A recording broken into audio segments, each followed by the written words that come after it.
ഒന്നുകിൽ നിങ്ങളെ ഈ വ്യക്തി വൈകാരികമായി സന്തോഷത്തിൻ്റെ കൊടുമുടിയിലെത്തിച്ച ഒരാളാകാം, അല്ലെങ്കിൽ നിങ്ങളെ അതിക്രൂരമായി വേദനയുടെ പടുകുഴിയിലേക്ക് നിഷ്കരണം തള്ളിയെറിഞ്ഞ് ആൾക്കൂട്ടത്തിൻ്റെ ഇടയിൽ എവിടെയോ മറഞ്ഞൊരു വ്യക്തിയാകാം.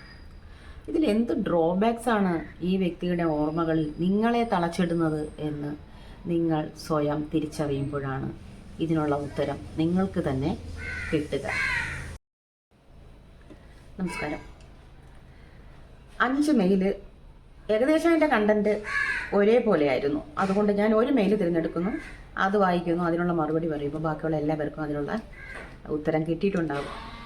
മെയിലോട്ട് ഞാൻ നേരെ പോവുകയാണ്. ഇവിടെ കുറച്ച് ബഹളമുണ്ട്, കാക്കയുടെ കുറച്ച് ശബ്ദങ്ങളൊക്കെ വരും. അതൊന്നും എനിക്ക് കട്ട് ചെയ്യാനൊന്നും പറ്റത്തില്ല. അതൊക്കെ ഒന്ന് സഹിച്ചേക്കണം ഇത് കേൾക്കുന്നവർ.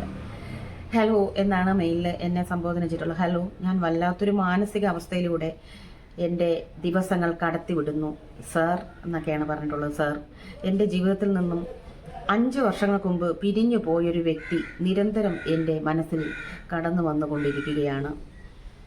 ഞാനുമായി ആ വ്യക്തിക്ക് യാതൊരുവിധ കണക്ഷനുമില്ല, കാണാറില്ല. എന്നിട്ടും ശ്വാസോച്ഛ്വാസം പോലെ ഇരിക്കുമ്പോഴും കഴിക്കുമ്പോഴും ഉറക്കത്തിലും ഉണരുമ്പോഴും ജോലി ചെയ്യുമ്പോഴും അവരുടെ ഓർമ്മ, അവരുടെ മുഖം ഒക്കെ കടന്നു വരുന്നു. എനിക്ക് ഈ ഓർമ്മകളിൽ നിന്നും മുക്തി നേടാൻ കഴിയുന്നില്ല.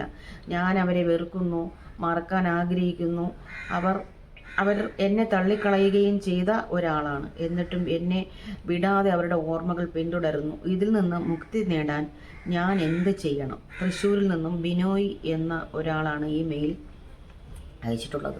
ബിനോയ് ഇതേ കണ്ടന്റുള്ള മെയിൽ അല്ലെങ്കിൽ കണ്ടന്റുള്ള കാര്യങ്ങൾ പലരോടും സംസാരിച്ചതായിട്ടും ബിനോയ് ഇതിൽ പറയുന്നുണ്ട്. അതായത് ഒരു വ്യക്തി ബിനോയുടെ ജീവിതത്തിൽ നിന്നും വർഷങ്ങളായിട്ട് പിരിഞ്ഞു പോയിട്ടും ആ വ്യക്തിയെ ബിനോയ് വെറുക്കുകയും മറക്കുകയും ഒക്കെ ചെയ്യാൻ ആഗ്രഹിക്കുന്നു. എന്നിട്ടും ബിനോയ്ക്ക് ആ വ്യക്തിയുടെ ഓർമ്മകളിൽ നിന്നും മോചനമില്ല.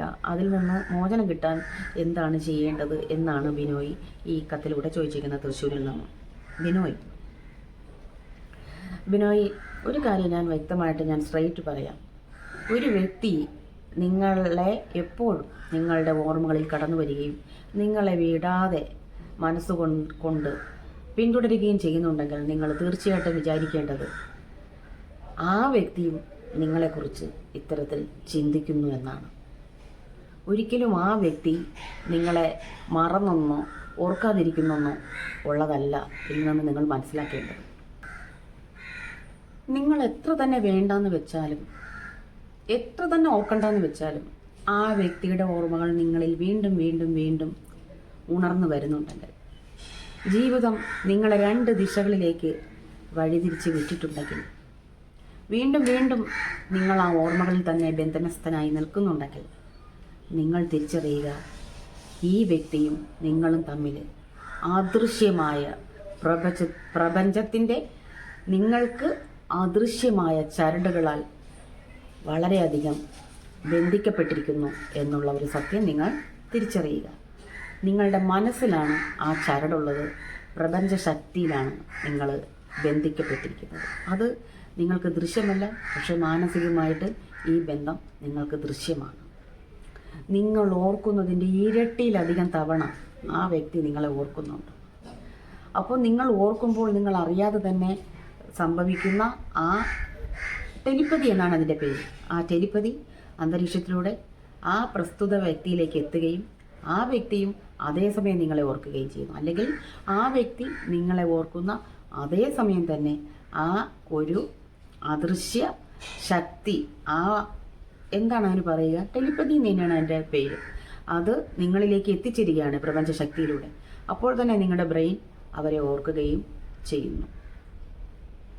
അപ്രതീക്ഷിതമായി നിങ്ങളെ വിട്ടുപോയ ആ വ്യക്തി ആകസ്മികമായി നിങ്ങളെ ആൾക്കൂട്ടത്തിൽ തനിയെ തള്ളി കടന്നുപോയ ആ വ്യക്തി ഇനി ഒരിക്കലും കൂടിച്ചേരില്ല എന്ന് നിങ്ങൾ തന്നെ വിശ്വസിക്കുന്ന ആ വ്യക്തി, നിങ്ങളെ കുറിച്ച് യാതൊരു ഓർമ്മകളും അവരിൽ ഇനി അവശേഷിക്കുന്നില്ല എന്ന് നിങ്ങൾ വെറുതെ വിശ്വസിക്കുന്ന ആ വ്യക്തി ഒരിക്കലുമല്ല ബിനോയ്. നിങ്ങളും അവരും തമ്മിൽ വളരെയധികം കണക്ഷൻ ഉണ്ട്, നിങ്ങൾ തമ്മിൽ വളരെയധികം ബന്ധിക്കപ്പെട്ടിരിക്കുന്നു എന്നുള്ളതാണ്.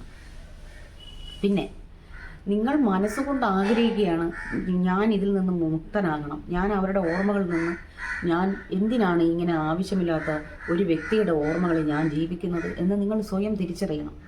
ഈ ഓർമ്മകൾ നിങ്ങൾക്ക് സമ്മാനിക്കുന്നത് എന്താണ്? പൂർത്തീകരിക്കപ്പെടാത്ത ആഗ്രഹങ്ങളുടെ ബാക്കി പത്രമാണോ അവർ നിങ്ങൾക്ക് സമ്മാനിച്ച് കടന്നുപോയിട്ടുള്ളത്? നിങ്ങളുടെ ആഗ്രഹങ്ങളുടെ പൂർത്തീകരണം അല്ലെങ്കിൽ വൈകാരികമായ ഒരു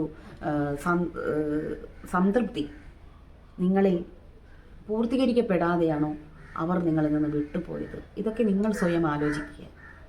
നിങ്ങൾക്ക് വേണ്ട ഈ ഓർമ്മകളിൽ നിന്ന് നിങ്ങൾക്ക് മുക്തി നേടണമെങ്കിൽ നിങ്ങൾ സ്വയം തന്നെ വിചാരിക്കും തോറും ഇതിനൊരു പ്രത്യേകത, വിചാരിക്കും തോറും ഈ ഓർമ്മകൾ നമ്മളിൽ ശക്തമാകുന്നു എന്നുള്ളതാണ് ഞാൻ മനസ്സിലാക്കുന്നത്. അതുകൊണ്ട് മറ്റു പ്രവൃത്തികളിൽ ഏർപ്പെട്ട് എപ്പോഴും ബിസി ആയിട്ടിരിക്കാൻ ശ്രമിക്കുക. സന്തോഷം തോന്നുന്ന കാര്യങ്ങളിൽ ഇൻവോൾവ് ആയിട്ടിരിക്കാൻ ശ്രമിക്കുക. നല്ല നല്ല പുസ്തകങ്ങൾ വായിക്കാൻ ശ്രമിക്കുക. നിങ്ങൾക്ക് വായനാശീലമുള്ള വ്യക്തിയാണെങ്കിൽ നിങ്ങൾ നല്ല നല്ല നല്ല സ്റ്റോറീസ് വായിക്കാൻ ശ്രമിക്കുക, നോവലുകൾ വായിക്കാൻ ശ്രമിക്കുക.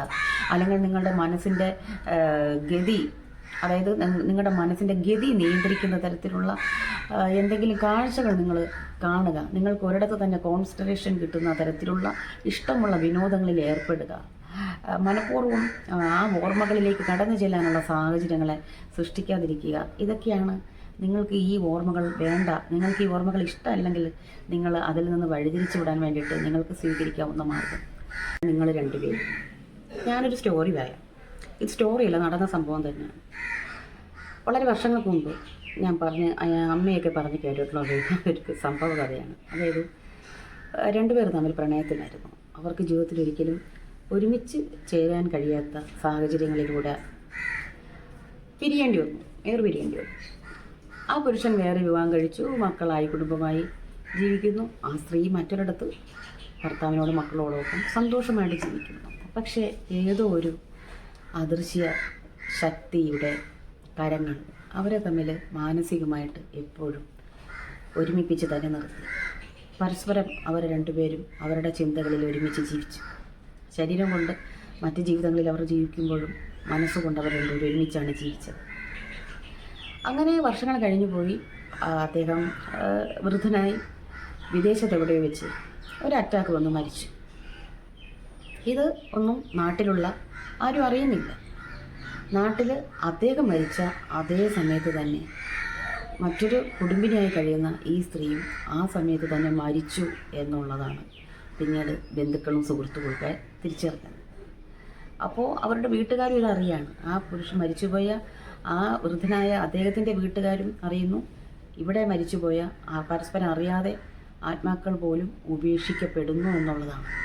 അത്രത്തോളമാണ് ഈ വൈകാരികമായിട്ടുള്ള ബന്ധങ്ങളിൽ ആത്മാക്കൾ തമ്മിലുള്ള സ്നേഹബന്ധങ്ങൾക്കുള്ള ശക്തി.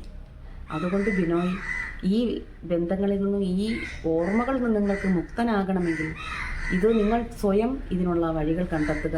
അല്ലെങ്കിൽ നിങ്ങൾക്ക് തന്നെ കാലം കരുതി വച്ചിരിക്കുന്നത് എന്താണെന്ന് എനിക്ക് പറയാനോ ഒന്നിനും കഴിയാത്ത ഒരു മെയിലാണത്. ഓക്കെ, അപ്പോൾ സന്തോഷമായിട്ടിരിക്കുക. ഈ മെയിൽ കേട്ടവരെല്ലാവരും തന്നെ ചിന്തിക്കുക, നിങ്ങളുടെ അഭിപ്രായങ്ങൾ ഷെയർ ചെയ്യുക. അടുത്ത മെയിലുമായിട്ട് ഞാൻ ഉടനെ തന്നെ വരുന്നതായിരിക്കും. Thank you all. Thank you.